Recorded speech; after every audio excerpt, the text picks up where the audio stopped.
Сәлем! Күнтізбеде 25 желтоқсан. Эфирде мен Назерке Бұрхан. Ой, Исаак Ньютонның туған күні бүгін. Ғалым 1642 жылдың 25 желтоқсанында дүниеге келуін келеді. Бірақ Юлиан күнтізбесі бойынша біз әлде қашан Григориан жыл санауына өтіп кетсек те, Ньютон сүйер қауым туған күн датасын өзгертпейміз деп ұйғарыпты. Тіпті батыстықтардың Крисмасының алдында дәл осы Ньютон мас мерекесі тойланады. Ал кейбір ғылыми қауымдастық өкілдері Исаактың 2 күнтізбедегі туған күннің арасы 10 күн.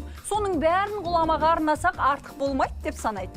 Болмайтыны болмайды, өйткені бүкіл әлемдік тартылыс күшінен бөлек Ньютон классикалық механиканың 3 заңын ашты. Түстер теориясын жасап шығарды. Дифференциалдық және интегралдық есептеулер, физикалық оптика негіздері. Тізе берсем күнтізбедегі күндер де жетпес. Ал сіз Ньютонның басына алма құлағанынан басқа не білетін едіңіз?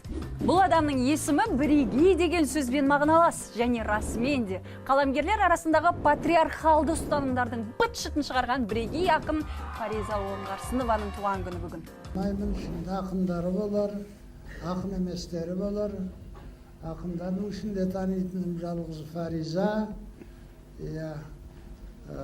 Сол жастарға, Фариза сияқты жастарға, одан да жасырақ жастарға көп рахмет айтамын.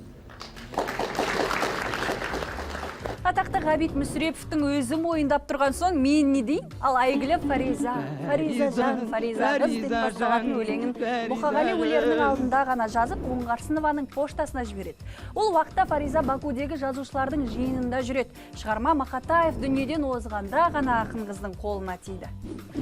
Ал 1890 жылдың 25 желтоқсанында қазақтың ғана емес, бүкіл түркі жұртының тәуелсіздігін аңсап, өмірінің соңына дейін сол жылда әрекет еткен Мұстафа Шоқай дүниеге келді.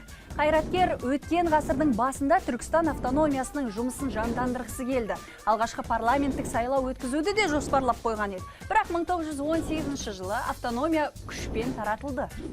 Шоқайдың бас сауғалап 21 жыл бойы Еуропада өмір сүргенінің себебі осы. Сыртта жүрсе де түркі жұртына тарайтын басылымдардың негізін қалады. Шетелдегі қазақ жастарымен тығыз байланыста болды.